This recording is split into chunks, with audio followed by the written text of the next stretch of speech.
My name is Owen Kerral, and I coordinate logistics for a mid-sized freight company in Cleveland. That means I spend my days making sure trucks full of other people's dreams don't end up in ditches or delivered to the wrong zip code.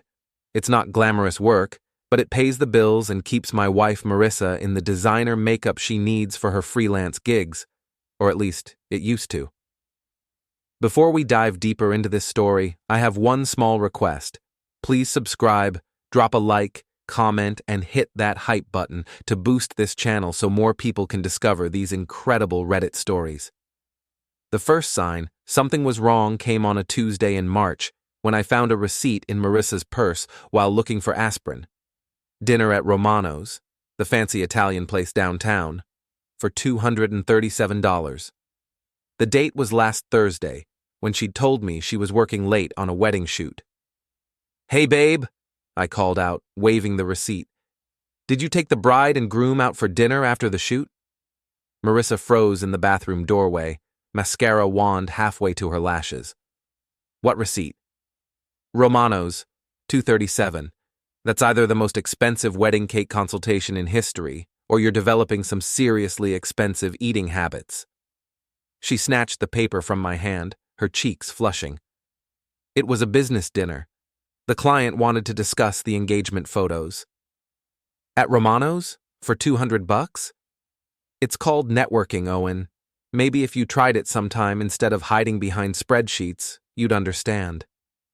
The conversation ended there, but something cold settled in my stomach. Marisa had never been defensive about work expenses before. Hell, she usually bragged about the fancy places clients took her. Over the next 2 weeks, I started noticing things. New clothes that definitely weren't from Target. Late-night texts that made her smile in ways I hadn't seen in months. And the way she'd started doing her hair and makeup even for quick trips to the grocery store. "You look nice," I said one evening, as she primped in the hallway mirror before supposedly heading to her friend Nikki's place. "Thanks." She didn't look at me, too busy adjusting her cleavage in a black dress I'd never seen before. "New dress? This old thing? I've had it forever." I knew every piece of clothing in Marisa's closet. She changed outfits like other people changed channels, and I'd been subjected to fashion shows for every new purchase over our 5-year marriage. That dress was definitely not old, and it definitely wasn't cheap. After she left, I did something I'd never done before. I went through her purse. More receipts, Uber rides to parts of town she had no business being in, a hotel bar tab from the Marriott downtown, and tucked behind her credit cards, a business card for someone named Trent Verrill, with DJ Entertainment printed below his name and a phone number written on the back in Marisa's handwriting. I sat on our couch, the one we'd picked out together 3 years ago, arguing good-naturedly about leather versus fabric, and stared at that business card. Trent Verrill. Even his name sounded like a guy who'd steal someone's wife. My phone buzzed with a text from Marisa. "Running late at Nikki's, don't wait up." It was 9:30 on a Wednesday night. Nikki had 2 kids under 5 and a husband who worked the early shift. Nobody was running late at Nikki's house past 8 o'clock. I called my brother Eric. "Owen, what's wrong? You sound like someone faded." "I think Marisa's having an affair." Silence. Then, "Shit. You sure?" "Hotel receipts, mystery dinners, some DJ named Trent Verrill." "Trent Verrill? That pretty boy who spins at Club Mercury? Jesus, Owen, she's really scraping the bottom of the barrel." "You know him?" "Know of him. He's got a reputation for hitting on married women. Real piece of work. All flash, no substance." I felt something break inside my chest. Not my heart. That would come later. This was more like the sound a windshield makes when a rock hits it. Just a small crack. But you know the whole thing's going to shatter eventually. What do I do? You confront her. Tonight. Don't let her gaslight you into thinking you're crazy. But when Marisa came home at 2:15 in the morning, reeking of cologne that definitely wasn't mine, and with her lipstick completely gone, I couldn't find the words. She slipped into bed beside me, and I pretended to be asleep while she showered off the smell of another man. The next morning, I tried a different approach. How was Nikki's? Fine. We watched a movie and talked about her marriage problems. What movie? A pause. Some romantic comedy. I don't remember the name. And her marriage problems? She thinks Dave might be cheating. The irony was so thick I could taste it. That's terrible. How can she tell? The usual signs. Coming home late, being secretive about his phone, making excuses. Marisa poured coffee into her travel mug without meeting my eyes. You know how it is. Yeah, I said. I'm starting to. That evening, I followed her. I'm not proud of it, but I sat in my Honda Civic in the parking lot of Club Mercury and watched my wife of 5 years walk hand in hand with a guy who looked like he'd stepped out of a boy band, circa 2002. Bleached hair, tight jeans, and the kind of cocky swagger that screamed, "I peak in my 20s." They kissed before going inside. Not a friendly peck, but the kind of kiss that leaves no room for interpretation. I drove home and poured myself 3 fingers of bourbon. Then I poured 3 more. The confrontation came the next Friday. I'd planned it out, rehearsed what I'd say, how I'd stay calm and rational. But when Marisa walked through the door at 11:30, humming some pop song and practically glowing with satisfaction, all my careful planning went out the window. "How's Trent?" She stopped humming. "Who?" "Trent Verrill, DJ/entertainment, / the guy you've been screwing for the past month." For a second I thought she might deny it. Her mouth opened, closed, opened again.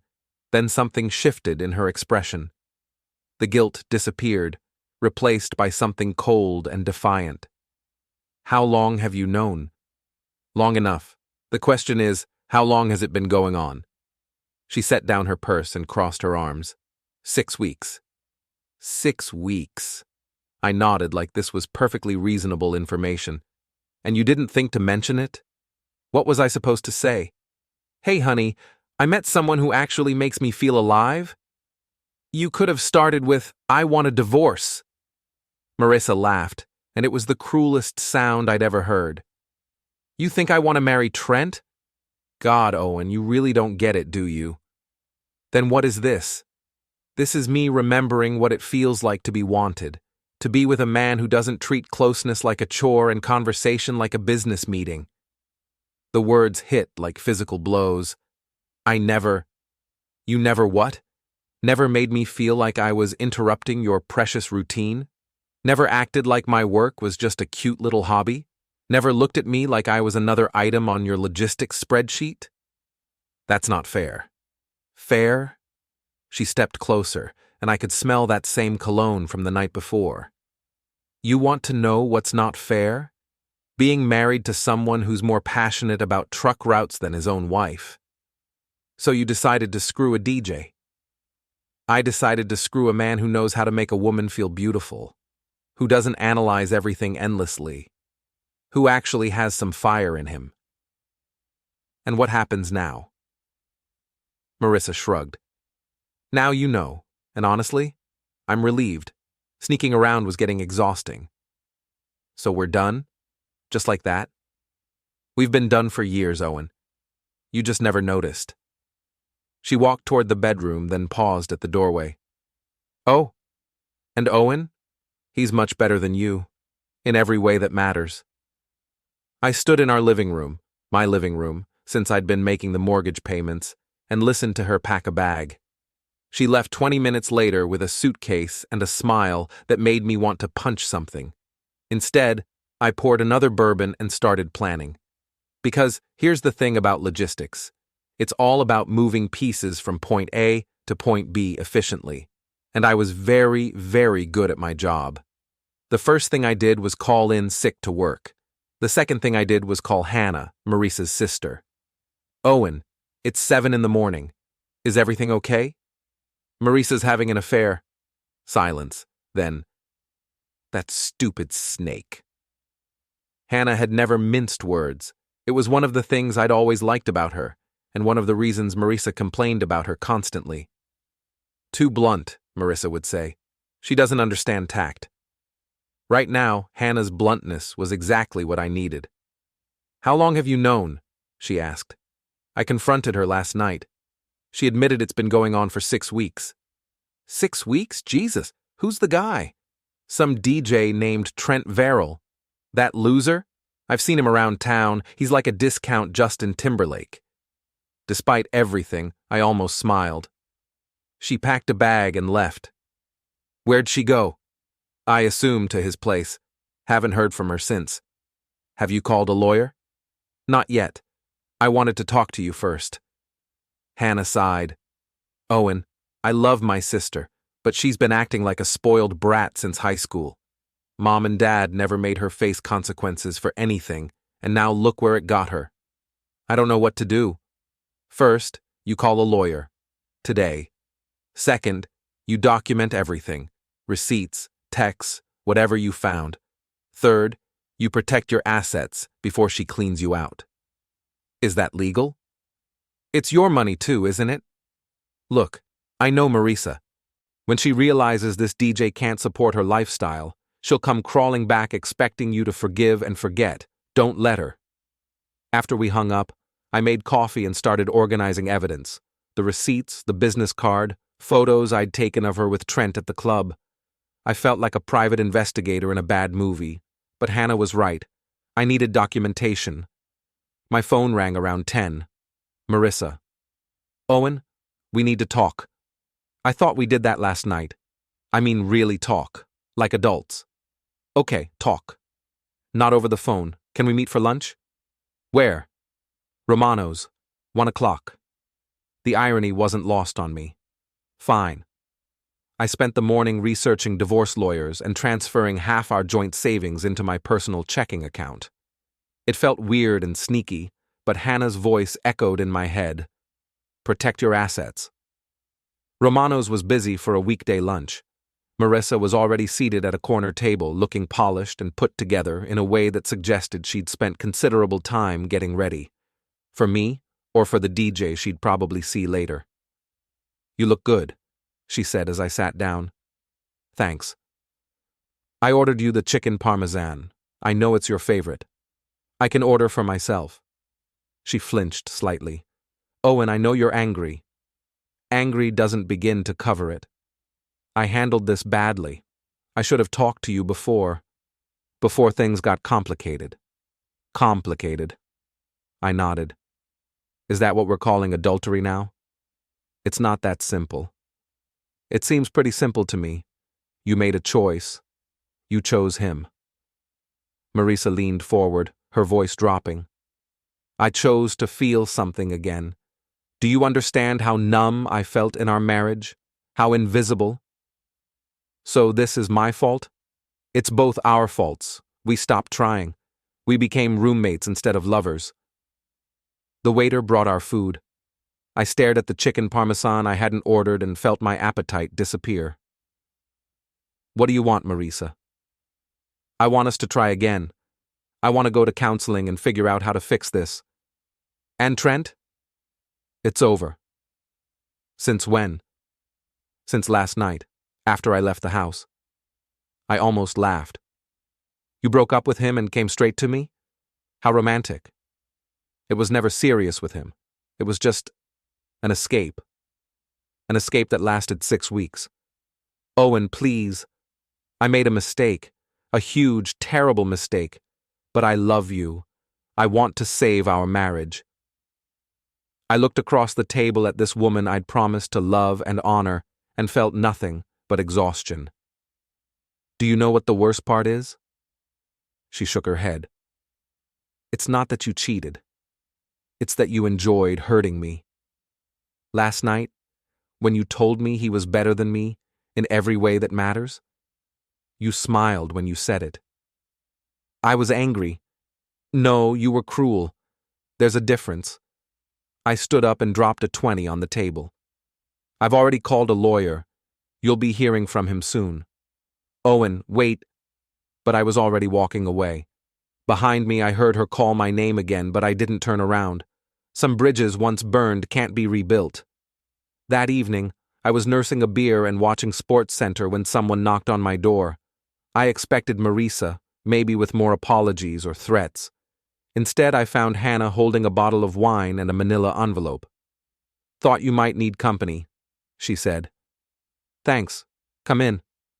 She opened the wine while I grabbed glasses. "How'd lunch go?" "She wants to reconcile. Says she broke up with the DJ." "And you believe her?" "Doesn't matter. I'm done." Hannah handed me a glass of wine. "Good. You deserve better than my sister's scraps." "What's in the envelope?" "Photos. A friend of mine works at Club Mercury on weekends. She's been watching Marisa and Pretty Boy for weeks." I opened the envelope and immediately wished I hadn't. Photos of Marisa and Trent kissing, dancing, his hands all over her.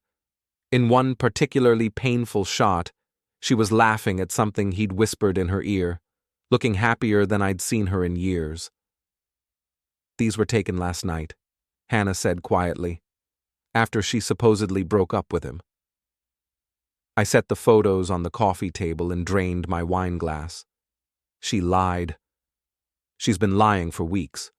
Why would she stop now? "Your friend? She took these?" "Lisa. She's a bartender there. Says everyone knows about Marisa and Trent. They're not exactly discreet." The humiliation was almost worse than the betrayal. Bad enough that my wife was cheating. Worse that it was apparently public knowledge among strangers. "There's something else," Hannah said. "Lisa heard them talking last night. About you. I don't want to know." "Yeah, you do. Because it'll make what comes next easier." I looked at her. "What comes next?" "Revenge. The kind that really hurts." Hannah refilled my glass. "Trent was bragging about how easy it was to steal Marisa away from you. Called you a boring logistics nerd who never saw it coming. Said Marisa told him you were terrible in bed and that she was only staying married for the financial security." The words hit like ice water. I'd known Marisa was capable of cruelty, but hearing it secondhand somehow made it worse. "And here's the best part," Hannah continued. "Marisa told him you'd probably take her back because you're too weak to leave her. She's playing both sides, Owen. Keeping you as backup while she has her fun." "How do you know all this?" "Lisa recorded it on her phone. Thought you might want proof." She handed me her phone and pressed play. The audio was scratchy, but I could clearly hear Marisa's voice. "Owen's completely clueless. Even if he finds out, he'll forgive me. He's too scared of being alone to leave me. It's actually kind of pathetic." Trent's laugh was like nails on a chalkboard. "Poor bastard. Well, his loss is my gain. You're way too hot for a guy like that anyway." I handed the phone back to Hannah. Something had changed in my chest.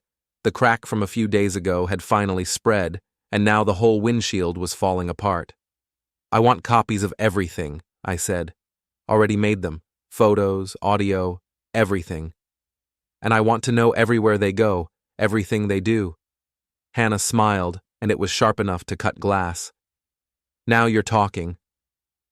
My divorce lawyer was a woman named Patricia Wells, who looked like she could negotiate peace treaties and destroy lives with equal efficiency. Her office smelled like leather and expensive coffee, and her handshake could crack walnuts. "Mr. Kerral, I've reviewed the materials you sent over. This is quite comprehensive." My sister-in-law helped. Smart woman. "These photos and recordings will be very useful if your wife tries to claim the marriage failed due to your conduct." "What are my options?" Patricia leaned back in her chair. "Ohio is a no-fault divorce state, which means the adultery itself won't affect property division. However, if you can prove she spent marital assets on her affair, and these receipts suggest she did, we can argue for reimbursement." "How much are we talking?" "Based on what you've shown me, probably $15,000 to $20,000. Hotel bills, dinners, new clothes, jewelry. It adds up." I thought about the black dress Marisa had claimed was old. "What about the house? You've been making the mortgage payments from your separate account for the past year, correct?" "Yes." "Marisa's income is irregular, so we decided it was easier if I handled the fixed expenses." "That helps. We can argue the house should be considered your separate property, especially since she's abandoned it to live with her paramour." I liked Patricia's vocabulary. Paramore sounded so much more sophisticated than the guy my wife is screwing. How long will this take?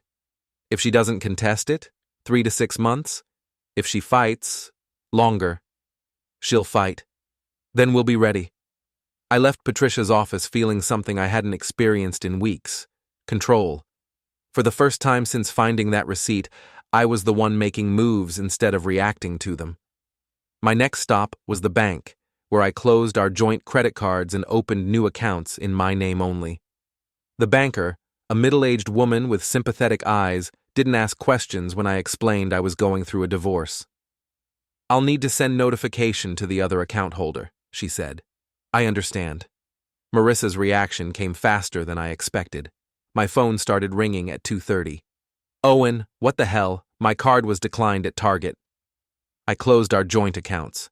"You can't do that." "Actually, I can. Check the fine print on the account agreement. This is ridiculous. I need money for groceries." "Get a job." "I have a job." "Then use your business account." Silence. We both knew Marisa's freelance income barely covered her car payment. "Owen, be reasonable. I know you're angry, but I'm not angry anymore. I'm done. You'll be hearing from my lawyer." I hung up and immediately called Hannah. "The cards are shut off," I told her. "Beautiful. How'd she take it?" "About as well as you'd expect. Any updates from your friend at the club?" "They were there again last night. Lisa says Trent's getting nervous. Word's getting around that Marisa's married and his boss doesn't like drama." "Good. There's more. Apparently Marisa's been telling people she's separated and getting divorced, making it sound like it was mutual." "Of course she is. Lisa thinks we should do something public, really embarrass them." "Like what?" "Leave that to me. Just be ready to move fast when I call." That evening, I did something I hadn't done in months. I enjoyed being alone in my house. I ordered pizza, watched whatever I wanted on TV, and didn't have to listen to Marisa complain about my choice of beer or the way I loaded the dishwasher. Around 10 o'clock, Eric called. "Heard you're finally dumping the cheating wife." "Hannah told you?" "Hannah tells everyone everything. It's her superpower. How you holding up?" "Better than expected." "Good. You need help moving her stuff out?" "She hasn't asked for it yet." "She will. And when she does, make sure you've got witnesses. Don't give her a chance to claim you damaged anything or kept stuff that's hers." "You think she'd do that?" Eric laughed. "Brother, she's been lying to your face for 6 weeks. What do you think?" He had a point. "There's something else," Eric said. "I've been asking around about this Trent character. Turns out he's got a reputation for this kind of thing. Married women are like his specialty." "Meaning?" "Meaning you're not his first victim, and Marisa's not as special as she thinks she is." I filed that information away for later use. The next morning brought another angry call from Marisa, this time about the mortgage payment being late. "The bank called," she said without preamble. "You didn't pay the house payment." "I'm not paying for a house I don't live in." "I don't live there either." "Exactly. So why should I pay for it?" "Because it's our house." "Check the deed. It's my house. You just happen to live in it." This was a slight exaggeration. Both our names were on the mortgage, but Marisa didn't know that. "Owen, you're being petty." "I'm being practical. You want to live with your DJ boyfriend? That's your choice, but I'm not subsidizing it." "I'm not living with Trent." "Then where are you staying?" Silence. "That's what I thought. This is temporary, until we work things out." "There's nothing to work out. I filed for divorce yesterday." The sound she made was somewhere between a gasp and a growl. "You what?" "Patricia Wells. Look her up. I'm sure she'll be calling you soon." I hung up feeling lighter than I had in weeks. Hannah called an hour later. "Tonight's the night," she said. "For what?" "The public humiliation you've been waiting for. Lisa says they'll be at Club Mercury around 10. You need to be there by 9:30. "What's the plan?" "Trust me. Just wear something nice and bring a camera. At 9:15, I was sitting in my car outside Club Mercury, wearing my best suit and feeling like an idiot. The club was already busy, with a line of 20-somethings waiting to get in. I felt ancient at 37. Hannah appeared at my window like a grinning ghost. "You ready for this?" "I don't even know what this is." "Come on, Lisa's got us covered." Inside, the club was everything I'd expected and nothing I enjoyed. Loud music, flashing lights, and enough cologne to choke a horse. Lisa, Hannah's bartender friend, waved us over to a corner table with a clear view of the DJ booth. "They're not here yet," she shouted over the music. "But they will be. Trent's spinning tonight." "What exactly are we doing?" Hannah grinned. "You'll see." At 10:15, Marisa walked in wearing a dress that probably cost more than my monthly car payment.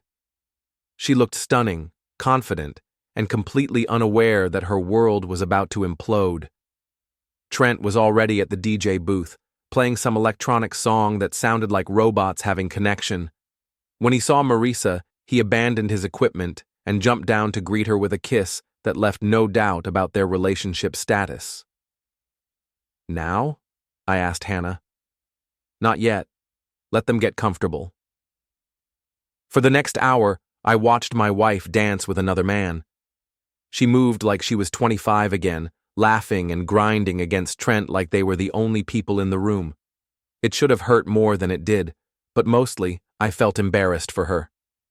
At 11:30, Hannah nodded to Lisa, who nodded back and picked up a microphone. "Ladies and gentlemen," Lisa's voice boomed over the sound system, "we have a special guest tonight, Marisa Kerral, everybody!" A spotlight hit Marisa, who looked confused but pleased by the attention.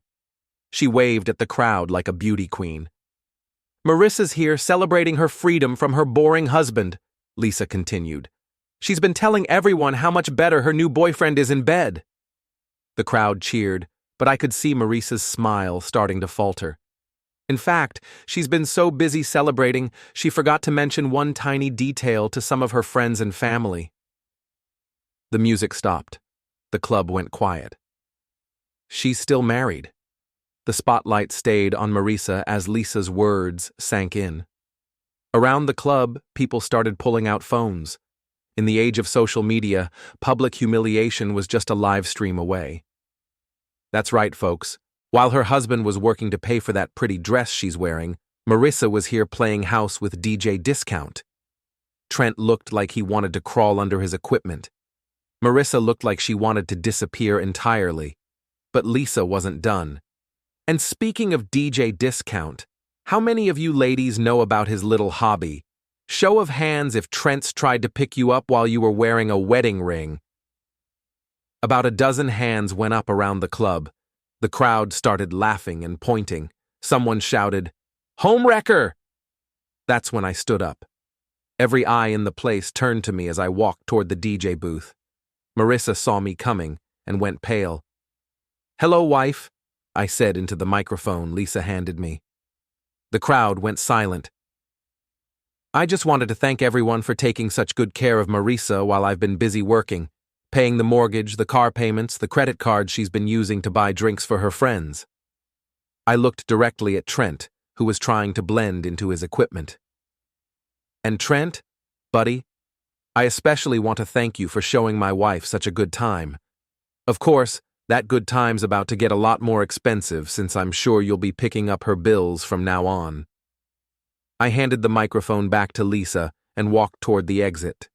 Behind me, I could hear voices rising, people laughing, phones recording. By tomorrow morning, half of Cleveland would know the story. In the parking lot, Hannah caught up with me. "How do you feel?" I thought about it. Like I just took out the trash. Good, because this is just the beginning. The video went viral overnight. I woke up to 17 text messages, 12 missed calls, and a Facebook notification that someone had tagged me in a video with over 50,000 views.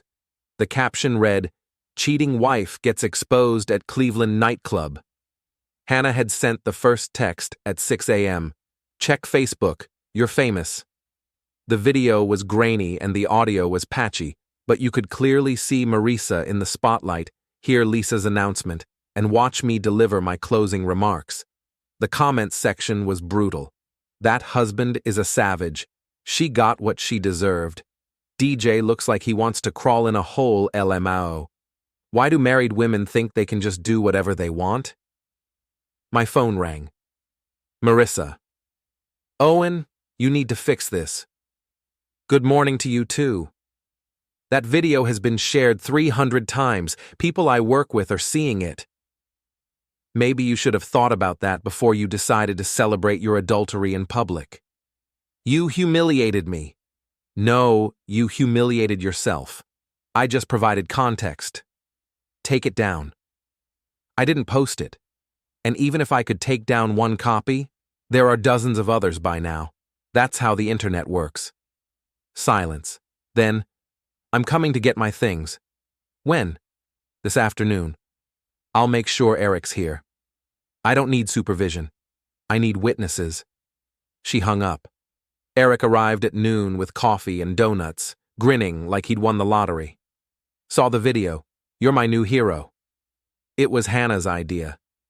Hannah's got a devious mind. I always liked that about her. Think Marisa will cause trouble when she gets here? Oh, she'll cause trouble. Question is what kind. We didn't have to wait long. Marisa arrived at 2 o'clock in a U-Haul truck with Trent behind the wheel and Nikki riding shotgun, her support team. I watched from the front window as they sat in the truck for several minutes, clearly having some kind of argument. Finally, Marisa got out and marched to the front door. She walked past me without a word and headed straight for the bedroom. Trent lingered in the doorway like he wasn't sure he was welcome, while Nikki gave me a look that could freeze hell. You're proud of yourself? Nikki asked. Should I not be? You destroyed her reputation over a mistake. 6 weeks isn't a mistake. It's a choice. She was unhappy. Then she should have asked for a divorce before she started screwing around. Eric appeared beside me. Problem here? Nikki looked Eric up and down and apparently decided discretion was the better part of valor. Just trying to understand how someone can be so vindictive. Vindictive? Eric laughed. Lady, your friend spent 6 weeks lying, cheating, and spending his money on another man. He gave her exactly what she deserved. From the bedroom came the sound of drawers slamming and hangers rattling. Marisa was not packing quietly. Trent finally found his voice. Look, man, I'm sorry about, the situation. I studied him. Up close, he was younger than I'd thought, maybe 28 or 29. Good-looking in an artificial way, like he spent more on hair products than I spent on groceries. What situation is that? He shifted uncomfortably. The misunderstanding. What misunderstanding? About Marisa being separated. I almost laughed. She told you we were separated? Yeah, she said you guys had been living apart for months. Interesting. When exactly did she tell you this? When we first met, back in February. February. I nodded thoughtfully. And when did you first sleep with her? Trent's face went red. I don't think... Because she was sleeping in my bed every night in February.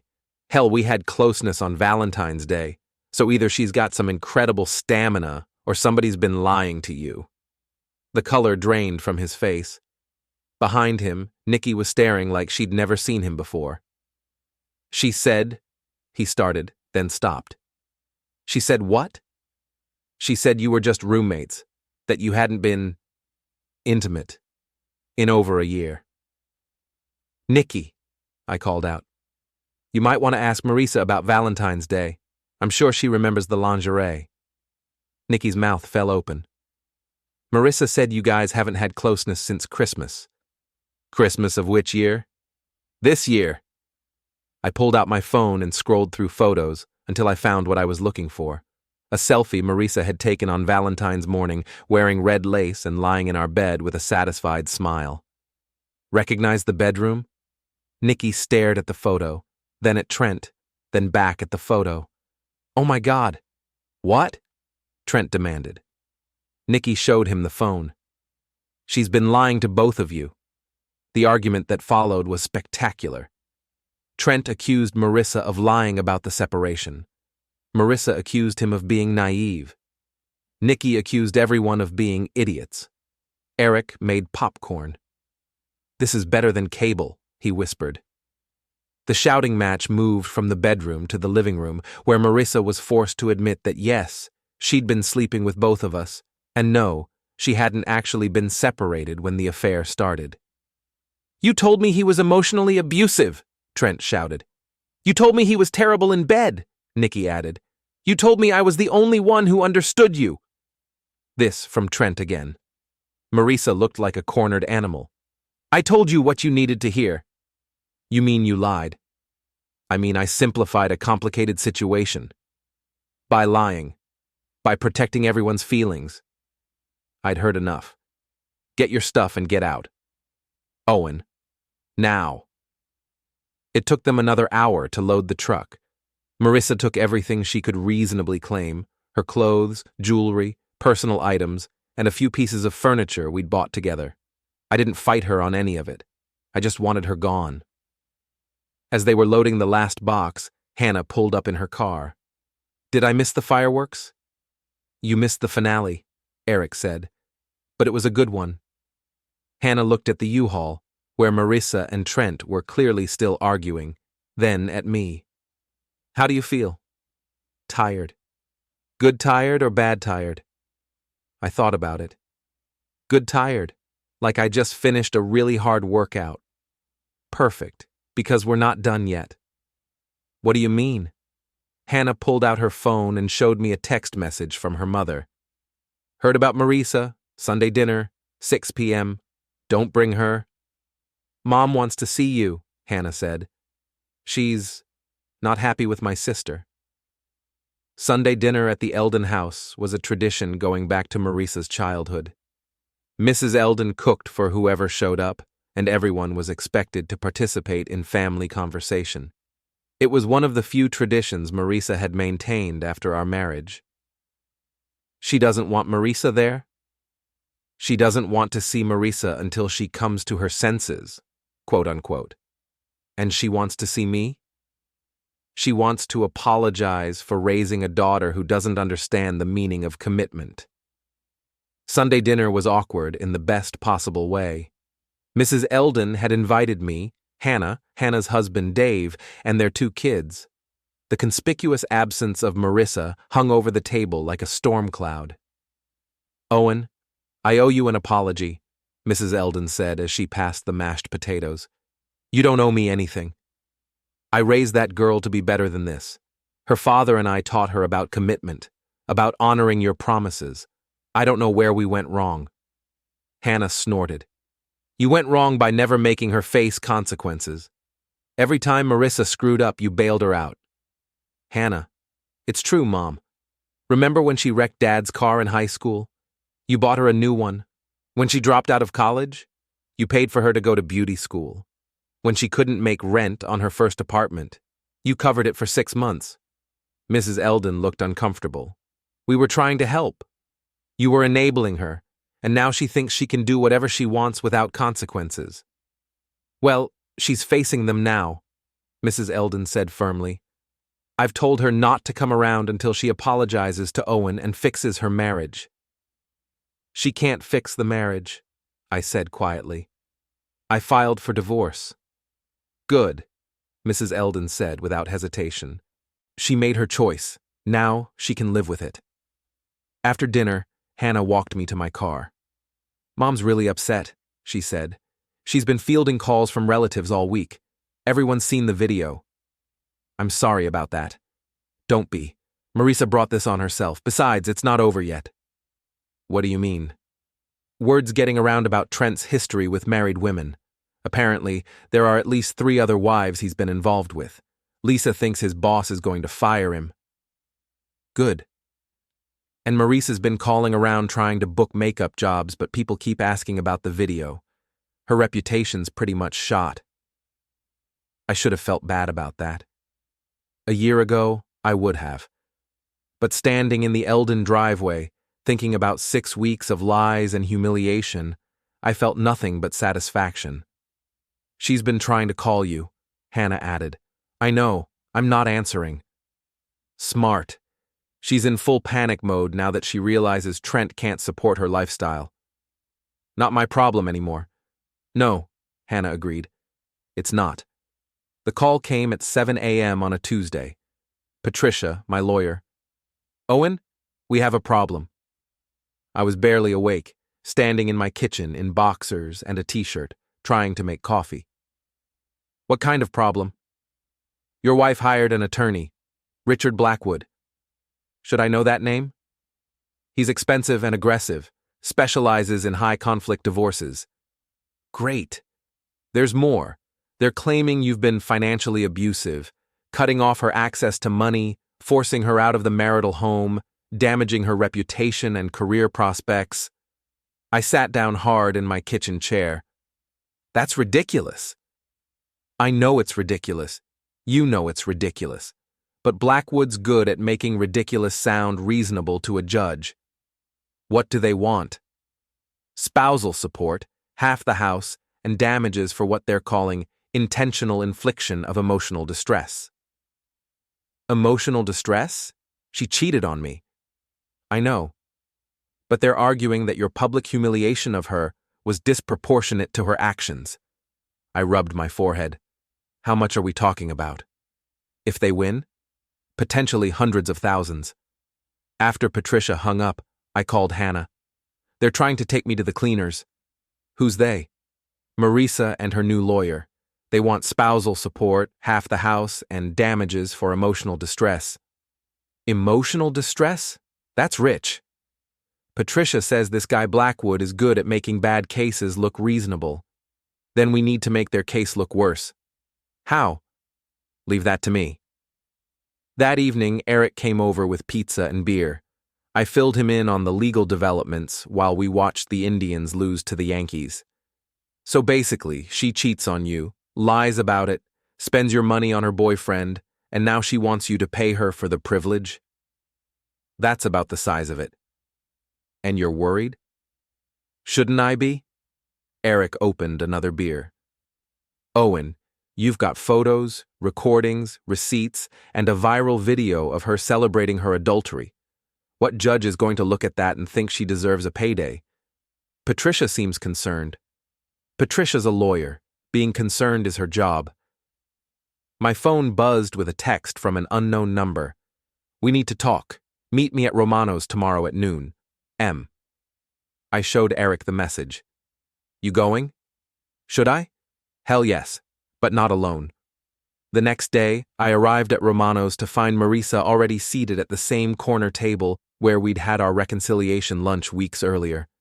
She looked tired, older somehow, like the stress was finally catching up with her. "Thank you for coming," she said as I sat down. "What do you want?" "I want to end this, all of it. The lawyers, the fighting, the public humiliation." "Okay, drop the lawsuit." "I can't do that." "Then we don't have anything to talk about." I started to stand, but she grabbed my wrist. "Owen, please. Just listen." Against my better judgment, I sat back down. "I know I hurt you. I know I handled everything badly. But what you did to me at that club, it destroyed my life. You destroyed your own life. I can't get work. People see that video and they think I'm some kind of slut." "You are some kind of slut." She flinched like I'd slapped her. "That's not fair." "Fair? You want to talk about fair?" "Fair would have been you asking for a divorce before you started screwing your DJ. Fair would have been you not spending my money on your affair. Fair would have been you not lying to my face for 6 weeks. I know. Fair would have been you not telling your boyfriend I was terrible in bed while you were still sleeping with me. Fair would have been you not humiliating me in front of half of Cleveland. Owen, you want to know what's not fair? What's not fair is you sitting here acting like you're the victim when you're the one who blew up our marriage." Marisa was crying now, but I felt no sympathy. These weren't tears of remorse, they were tears of self-pity. "I made mistakes. You made choices, and now you want me to pay for them, literally. I just need enough to get back on my feet. Get a job. You know it's not that simple. It's exactly that simple. You're 35 years old with a skill set and a work history. Figure it out. The video shows exactly who you are. If you don't like how that looks, maybe you should have thought about that before you decided to celebrate your adultery in public.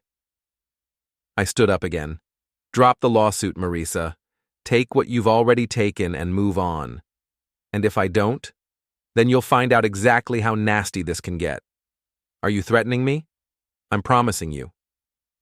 That evening, Hannah called with an update. Lisa has more information about Trent's history. Turns out he's been fired from 2 other clubs for sleeping with customers' wives. And one of those wives is willing to talk. Her name's Jennifer Morrison. Her husband owns 3 restaurants in town. What's she willing to say? That Trent specifically targets married women. Tells them all the same lies about their husbands being boring, inadequate, whatever. It's basically his pickup routine. That could be useful. There's more. Jennifer says Trent bragged about having a system for identifying vulnerable wives. He looks for women who seem unhappy, buys them drinks, tells them how beautiful they are, how they deserve better. Sounds familiar. Jennifer's husband wants to meet with you. He thinks you guys might be able to help each other. Tom Morrison owned 3 successful restaurants and looked like he could bench press a truck. We met at his flagship location on a Thursday evening after the dinner rush. Hannah says your wife got involved with the same guy who wrecked my marriage, he said without preamble. Trent Verrill. That's him. Snake cost me $50,000 in legal fees and nearly destroyed my relationship with my kids. How long did it go on? 4 months. Jennifer moved out, filed for divorce, the whole 9 yards. All because this DJ convinced her I was holding her back from her dreams. What happened? She figured out she wasn't special, found out about 2 other women he was seeing at the same time, came crawling back, but by then I was done. And now? Now she's living in a studio apartment and working at a department store. Turns out DJ wages don't support the lifestyle she was used to. Tom leaned back in his chair. Hannah says your wife's trying to take you for everything you've got. Her lawyer thinks she deserves compensation for emotional distress. Emotional distress. Tom laughed bitterly. That's what Jennifer tried to claim too. Said I was emotionally abusive because I worked long hours and didn't pay enough attention to her. Did it work? Hell no. Judge took one look at the evidence and told her she was lucky I wasn't seeking reimbursement for all the money she spent on her boyfriend. What evidence? Tom smiled. Credit card records showing she spent $8,000 on dinners, hotels, and gifts for Trent. Text messages where she called me boring and pathetic. Photos of them together at public events. Same stuff I have. Then you'll be fine. Judges don't like cheaters, especially ones who try to profit from their adultery. Hannah mentioned Jennifer might be willing to testify about Trent's pattern of behavior. She'll do it. She's pissed off and broke, and she blames him for ruining her life. Which he did. Which she let him do. Just like your wife let him do to her. Tom walked me to my car after dinner. Piece of advice? Don't let her guilt you into settling. Women like Jennifer and your wife, they think they can do whatever they want, and someone else will clean up the mess. Make her face the consequences. I intend to. Good. And Owen? When this is over, you'll be better off without her. Trust me on that. Friday morning brought another call from Patricia. Blackwood wants to meet. Settlement conference. When? Monday. He's claiming they have new evidence that supports their emotional distress claim. What kind of evidence? He won't say. But Owen, I think we should consider a reasonable settlement offer. Litigation is expensive and unpredictable. How reasonable? Maybe $50,000, and she walks away. $50,000? For cheating on me? For ending this quickly and quietly? I thought about Tom Morrison's advice. No. Owen. No settlement.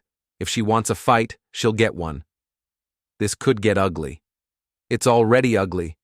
At least this way, she doesn't get rewarded for it. That weekend, I did something I hadn't done in months. I enjoyed my life. I slept late, watched movies, worked in the yard, and had dinner with Eric and his wife. No drama, no lawyers, no cheating wife. On Sunday evening, Hannah stopped by with Chinese takeout and an update. Jennifer Morrison is definitely willing to testify. She's got photos, text messages, the whole works. What kind of text messages? Trent telling her the same things he told Marisa. How she deserved better, how her husband didn't appreciate her, how he could make her happy. Cookie-cutter seduction. Exactly. Jennifer says he used almost identical language with all of them. All of them? She knows about 4 other women, all married, all told the same lies. Jesus. It gets better. One of them recorded a phone conversation where Trent bragged about his system for breaking up marriages. Seriously. Absolutely serious. He actually called it his housewife hunting technique. I almost felt sorry for Marisa. Almost. There's something else, Hannah said. Mom talked to Marisa yesterday. How'd that go? About as well as you'd expect. Marisa wanted Mom to convince you to settle the lawsuit. And? Mom told her she made her bed and now she could lie in it, with whoever she wanted. Despite everything, I laughed. Your mom doesn't pull punches. Never has. She also told Marisa that if she keeps trying to destroy you financially, she'll testify on your behalf about what kind of wife she was. What kind of wife was she? The kind who complained constantly, spent money like water, and never appreciated what she had. Think your mom would really testify? In a heartbeat. She's embarrassed by what Marisa did, and she likes you better anyway. Monday's settlement conference was a disaster from Marisa's perspective. Blackwood, her lawyer, was everything Patricia had described. Expensive suit, aggressive manner, and the kind of confidence that came from winning ugly cases. He laid out their position like he was doing me a favor. My client has suffered significant emotional distress and financial hardship as a direct result of Mr. Kerral's vindictive actions, he began. Vindictive actions? Patricia interrupted. You mean exposing her adultery? I mean the systematic campaign of harassment and humiliation designed to destroy her reputation and livelihood. By systematic campaign, you mean telling the truth in public? Blackwood ignored her. We're prepared to settle for $200,000 plus ongoing spousal support. I almost choked. 200,000? Plus support, Blackwood repeated. My client gave up career opportunities to support the marriage. Your client gave up the marriage to support her boyfriend, Patricia shot back, and deserves compensation for the damage to her reputation and future earning capacity. Caused by her own actions, I said. Blackwood finally looked at me directly. Mr. Kerral, your wife made a mistake. A human mistake that millions of people make every year.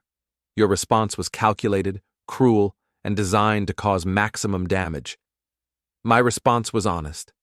Your response was revenge. Damn right it was. Patricia put a hand on my arm, but I wasn't done. Your client spent 6 weeks lying to my face, spending my money on another man, and humiliating me behind my back. Then she had the nerve to tell me he was better than me in every way that mattered. You want to talk about calculated and cruel? Let's start there. Mr. Kerral, she made her choice. She chose him over me, chose lies over honesty, chose to blow up our marriage for a DJ who targets married women as a hobby. Now she wants me to pay her for the privilege? The law provides for divorce, not for rewarding adultery. She can have her freedom. She can't have my money too. Blackwood looked at Patricia. Your client seems unwilling to be reasonable. My client seems unwilling to be extorted, Patricia replied. Then we'll see you in court. After they left, Patricia turned to me. You sure about this? Positive. It's going to get nasty. It's already nasty. At least this way, I don't have to pay for it. The trial was set for a rainy Tuesday in November. I arrived at the courthouse wearing my best suit and carrying a folder full of evidence that would have made a private investigator jealous. Patricia met me on the courthouse steps. Ready for this? As ready as I'll ever be.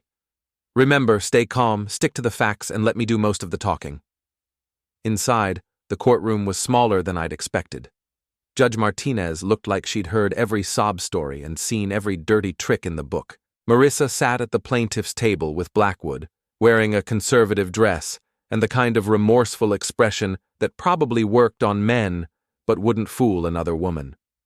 Your Honor, Blackwood began, this case is about a woman who made a mistake and a husband who chose revenge over reconciliation. He painted Marisa as a victim of my systematic campaign of harassment, claiming I'd destroyed her reputation, damaged her career prospects, and caused her severe emotional distress. Mrs. Kerral was struggling in her marriage, he said. She made a poor decision, but rather than seek counseling or attempt reconciliation, Mr. Kerral chose to humiliate her in the most public way possible. When it was Patricia's turn, she stood up with a stack of papers and a tablet computer. Your Honor, this case is about consequences. Mrs. Kerral didn't make a mistake. She made a series of calculated decisions over a 6-week period. She chose to have an affair, chose to lie about it, chose to spend marital assets on her paramour, and chose to humiliate her husband both privately and publicly. Patricia played the recording Hannah had made at Club Mercury, where Marisa called me pathetic and bragged about how I'd never leave her. She showed the photos of Marisa and Trent together, the receipts for dinners and hotels, the credit card statements showing thousands of dollars spent on the affair. Mr. Kerral didn't destroy his wife's reputation, Patricia said. He simply revealed it. Then came the witnesses. Jennifer Morrison testified about Trent's pattern of targeting married women, his identical seduction techniques, and the lies he told about their husbands. He told me my husband was holding me back, she said, that I deserved someone who appreciated me, that he could make me happy in ways my husband never could. Did he say similar things to other women? Patricia asked. Yes, I later found out he used almost identical language with at least 4 other wives. Lisa, the bartender from Club Mercury, testified about Marisa and Trent's public displays of affection and their conversations about me. She said her husband was boring and that she was only staying married for financial security, Lisa told the court. She seemed to think it was funny that he didn't know about the affair. Mrs. Eldon, Marisa's own mother, testified about her daughter's character and spending habits. Marisa has always expected other people to clean up her messes, she said sadly. When she was in high school, we paid for the car she wrecked. When she dropped out of college, we paid for beauty school. When she couldn't make rent, we covered it for months. Did you support her decision to have an affair? Patricia asked. Absolutely not. I raised her to honor her commitments. What she did to Owen was inexcusable. But the most damaging testimony came from Marisa herself.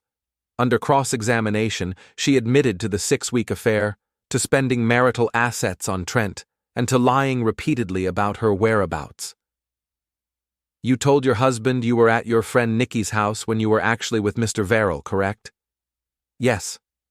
You used credit cards paid for by your husband to buy dinners and hotel rooms for your affair, correct? Yes. You told Mr. Verrill that your husband was pathetic and would never leave you, correct? Marisa's voice was barely audible. Yes. And you told your husband that Mr. Verrill was better than him in every way that matters, correct? I was angry. Yes or no, Mrs. Kerral? Yes. Patricia sat down. No further questions. Blackwood tried to rehabilitate his client on redirect, but the damage was done. Marisa looked exactly like what she was, a woman who'd betrayed her husband's trust and now wanted him to pay for the consequences. In his closing argument, Blackwood painted me as vindictive and cruel, claiming my actions were disproportionate to Marisa's mistake. Patricia's closing was devastating. Your Honor, Mrs. Kerral wants this court to reward her adultery. She wants compensation for the consequences of her own actions. She spent 6 weeks lying to her husband, spending his money on another man, and publicly humiliating him. When her actions became public knowledge, She claimed victimhood. Patricia gestured toward the evidence table. The defendant didn't destroy Mrs. Kerral's reputation. Her reputation was destroyed the moment she chose to celebrate her adultery in a public nightclub while telling people her husband was pathetic and would never leave her. Mrs. Kerral made her choice. She chose her paramour over her husband, chose deception over honesty, chose to blow up her marriage for a man who, as the evidence shows, targets married women as a hobby. Now she wants her husband to pay for that choice. Your Honor, there is no legal basis for rewarding adultery. Mrs. Kerral is entitled to a divorce. She is not entitled to profit from her betrayal. Judge Martinez deliberated for less than an hour. This court has reviewed all evidence and testimony, she began. While the breakdown of any marriage is unfortunate, the evidence clearly shows that Mrs. Kerral's current circumstances are the direct result of her own actions. Mrs. Kerral engaged in a 6-week extramarital affair, repeatedly lied to her husband about her whereabouts, and spent significant marital assets on her paramour. When confronted, she chose to make cruel and hurtful statements designed to inflict maximum emotional damage. Mr. Kerral's response, while perhaps harsh, was limited to revealing truthful information about his wife's conduct. This court cannot find that telling the truth, even painful truth, constitutes intentional infliction of emotional distress. Furthermore, Mrs. Kerral's claim for spousal support is denied. She is a healthy, educated woman with marketable skills. Her current financial difficulties stem from her decision to abandon the marriage for an affair partner who, as the evidence shows, was unable to provide the lifestyle she had grown accustomed to.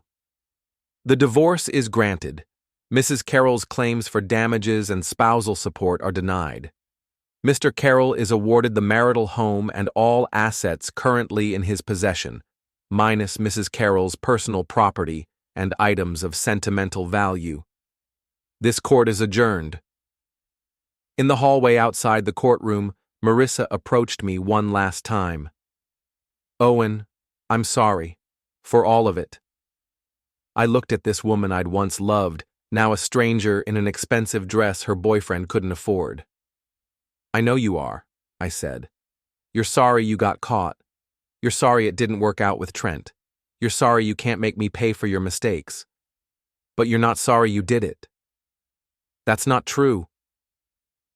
If you could go back and do it differently, would you choose not to have the affair? Or would you just choose not to get caught? She didn't answer, which was answer enough.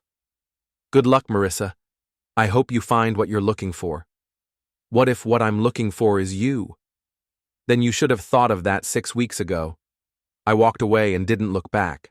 Outside the courthouse, Hannah was waiting with champagne. How does it feel to win? I thought about it. Like I can finally breathe again. What's next? Next, I go home to my house, drink this champagne, and figure out what the rest of my life looks like. Any ideas? A few. But first, I think I'll take a vacation, somewhere warm where nobody knows my name or cares about my divorce. Sounds perfect. As we walked to our cars, Hannah asked, "Do you ever wonder what would have happened if you'd just forgiven her?" No, I said without hesitation. Some things can't be forgiven. Some bridges, once burned, should stay burned. 6 months later, I heard through Eric that Marisa was working at a department store makeup counter and living in a studio apartment across town. Trent had moved on to his next married victim, leaving her with nothing but memories and debt. I felt no satisfaction in her misery, but no sympathy either. She'd made her choice, and choices have consequences. As for me, I sold the house and bought a smaller place closer to downtown, started dating again, slowly and carefully, learned to trust my instincts and value my own worth, and every morning when I wake up in my own bed, in my own house, with no lies and no secrets, and no one trying to make me pay for their mistakes, I remember what it feels like to win. Sometimes the best revenge isn't getting even. Sometimes it's just refusing to lose,